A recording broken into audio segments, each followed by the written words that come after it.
So the output of any transaction, DB or business, is always going to be an object.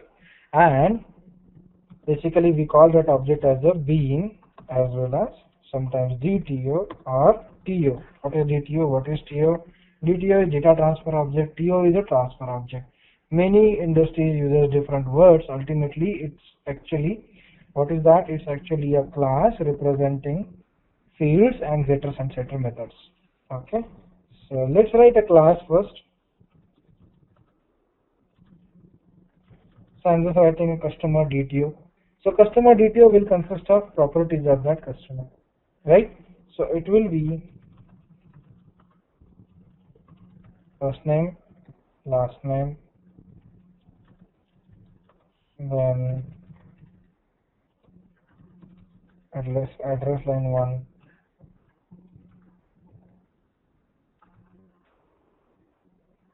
address line 2,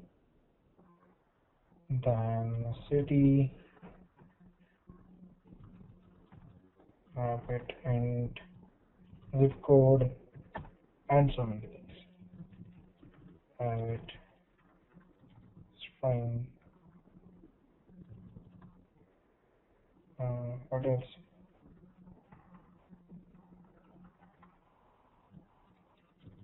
Private, long, cell number,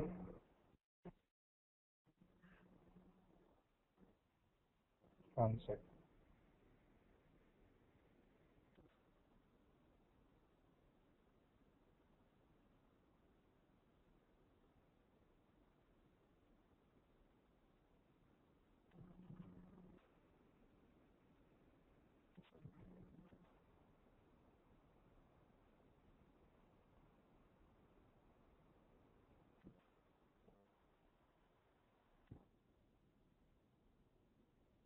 Okay, state, yeah, state is missing, you're right. Right, string, state. You know how to generate getters and setters now. Nothing to tell about, everything everybody knows. Go to right click any of the fields, source, generate getters and setters, select all, and that's it. You will get after cell number, and you can generate public getters and setters of that particular field. When you selected all, so all getters and setters will be created, and that created your getters and setters. You don't have to do anything, right? And this is actually your bean class. This is actually your transfer object. This is a data transfer object. Okay. So what we need to do is, whenever we are sending this object to a web service, we need in XML format. Okay. So who creates that XML format? So let's try that. First, we create a class which will create an object of this method. Let me write it as test service, and let me have a main there. Okay, which creates customer instance.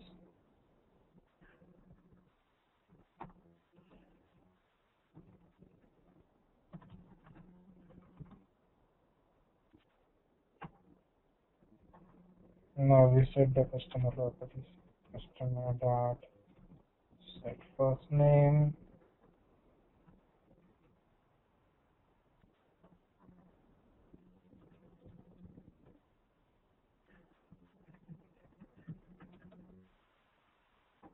set last name,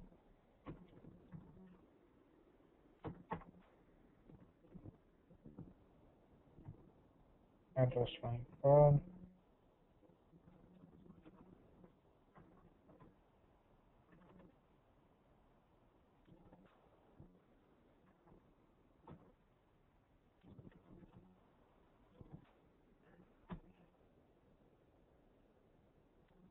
Address line 2, I'm keeping it empty. I'm not setting address line 2.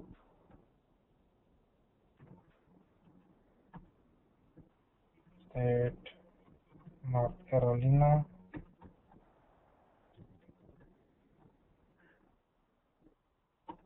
Zip code might be, I don't know, zip code in North Carolina. Okay, use something.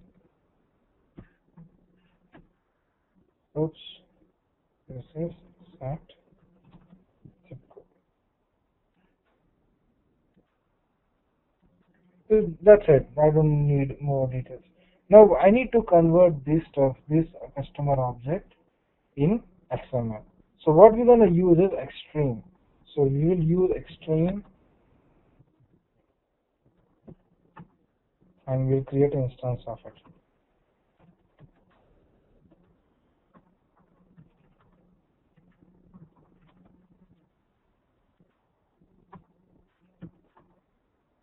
Okay, and when we have extreme as methods to XML, okay, and it accepts object, okay, and this returns string.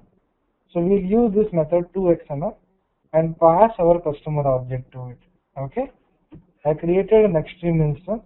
I called a method to XML and I just pass an object. That's it.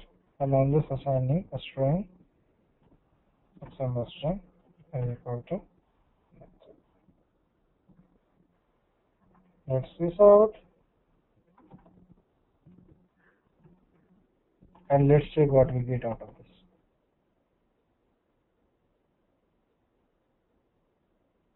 There you go. So you got that object converted to XML.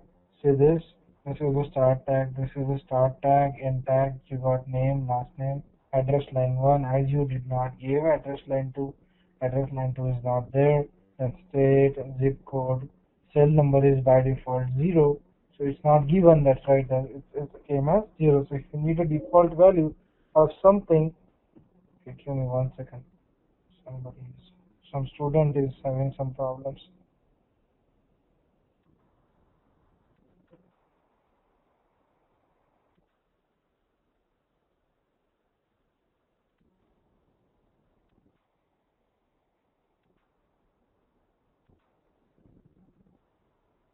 Okay, so it got converted. But see here what's happened. It's happened here like com h2k dto customer dto. But we don't need that. What we need is a customer information. We need the tag as customer. So we need some tag like this. Starts with customer. Okay, and then you start with first name and all, right? So why it actually show you this complete class name? And if it is doing that, what's the way to suppress this behavior?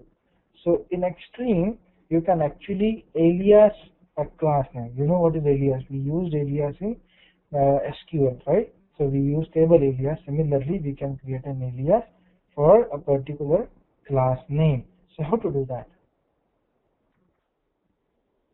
So to restrict that thing. So just start writing an annotation,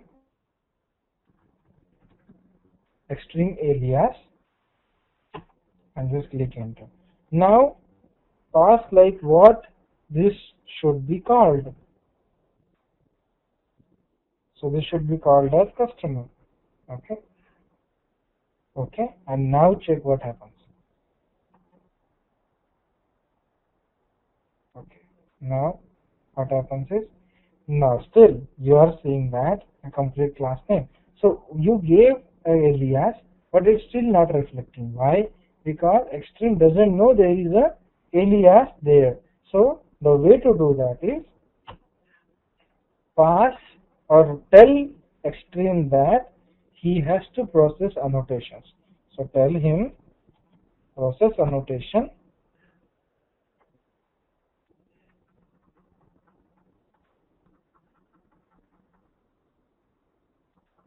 not like this. Just pass process annotations.